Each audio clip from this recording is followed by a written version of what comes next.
اور منع فرمایا گیا کنجوسی سے، اللہ کی راہ میں خرچ کرنا چاہیے۔ اللہ نے فرمایا وہ جو بخل کرتے ہیں اور بخل کا حکم دیتے ہیں اور وہ جو اللہ نے انہیں دیا ہے اسے چھپاتے ہیں، تو بس کافروں کے لیے ہم نے دردناک عذاب تیار کر کے رکھا ہوا ہے۔ رب فرماتا ہے یعنی ایک تو وہ کنجوسی کرتے ہیں، پھر لوگوں کو بھی کہتے ہیں یار تم بھی کنجوسی کر، تم بھی کنجوسی کر، اور پھر کیا کرتے ہیں جو اللہ نے انہیں اپنی نعمت دی ہے، جو مال دیا ہے، جو بھی اللہ نے اسے نعمتیں دی ہیں اس کو چھپاتے ہیں۔ تو رب نے فرمایا ان کے لیے دردناک عذاب ہے، دردناک عذاب ہے۔ یہ بخل جو کنجوسی کرتا ہے، بلکہ میرے پیارے آقا صلی اللہ علیہ وآلہ وسلم کی حدیث مبارکہ ہے کہ جو بخل کرتا ہے نا، اور یہ بخل ایک آگ ہے جہنم کی، اور ایک جہنم کی آگ کا ایک درخت ہے۔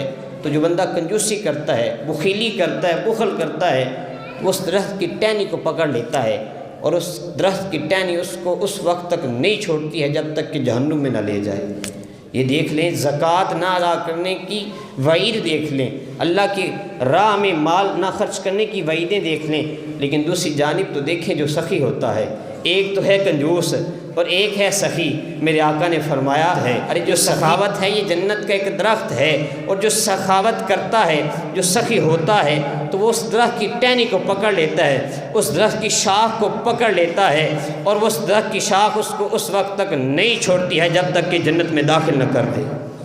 یہ سخاوت کی برکت ہے۔ ارے تم سخاوت کر کے تو دیکھو، بلکہ میرے آقا نے فرمایا کہ ایک فرشتہ صبح کو آواز دعا کرتا ہے، اے اللہ جو سخی ہے اس کے مال میں اور اضافہ فرما دے۔ اے اللہ جو سخی ہے، ارے سخاوت ہے، اللہ کی راہ میں جو مال خرچ کرتا ہے، تو حضور علیہ الصلوۃ والسلام کی حدیث کے مطابق کیا فرمایا کہ فرشتے دعا کرتا ہے فرشتہ کہ اللہ اس کے مال میں حفاظت فرما دے، اس کے مال کی حفاظت فرما، اس کے مال میں اضافہ کر دے۔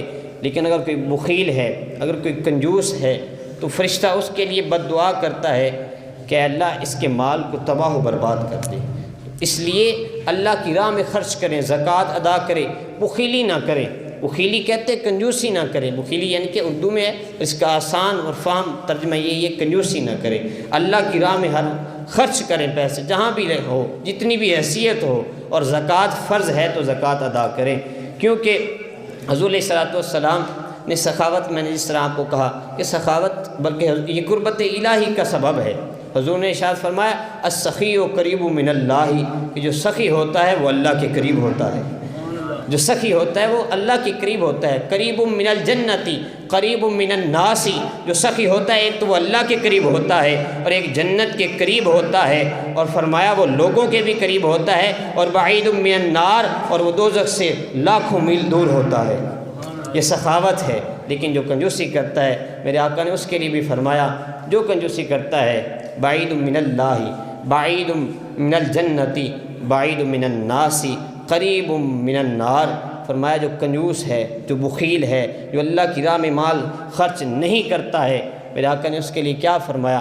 فرمایا کہ وہ ایک تو لوگوں سے بھی دور ہوگا، اور وہ جنت سے بھی دور ہوگا، اور وہ اللہ سے بھی دور ہوگا، اور وہ آگ کے قریب ہوگا، جہنم کے قریب ہوگا۔ وعید سن لیں اس کی، کتنا بڑا عذاب ہے اس کے لیے جو بخیل ہے، جو کنجوس ہے۔ لیکن سخی کی دیکھیں نا، ہم تو اس نبی کے غلام ہیں جس کے بارے میں اعلیٰ حضرت نے کہا تھا کہ واہ کیا جود و کرم ہے، شہیب تھا تیرا، نہیں سنتا ہی نہیں مانگنے والا تیرا۔ کہ میرے آقا کے در پر جو ایک مرتبہ آ گیا، میرے آقا کے منہ سے اس نے لفظ نہیں سنا ہے، میرے آقا نے کسی نہ کسی طرح اس کو کوئی نہ کوئی چیز دے کر واپس لٹایا ہے۔ تو اس لیے رب نے فرمایا نا وَأَمَّا السَّائِلَ فَلَا تَنْهَرْ، کہ اگر سائل تیرے در پر آ جائے تو اس کو جھڑکو مت۔ ارے تیرے پاس نہیں ہے تو معذرت کر لے، جھڑک تو نہ۔ ایک ہمارے دیکھا گیا معاشرے میں وہ جھڑکتے ہیں، گالیاں نکالنا شروع کر دیتے ہیں، پتہ نہیں وہ کس حال میں سائل بن کر آیا ہے، اس پر پتہ نہیں کون سی مصیبتیں ٹوٹ رہی ہیں، اور تو پھر اس سے غصے ہو رہا ہے، اسے جھڑک رہا ہے۔ شاید یہ وقت تجھ پر بھی آ سکتا ہے۔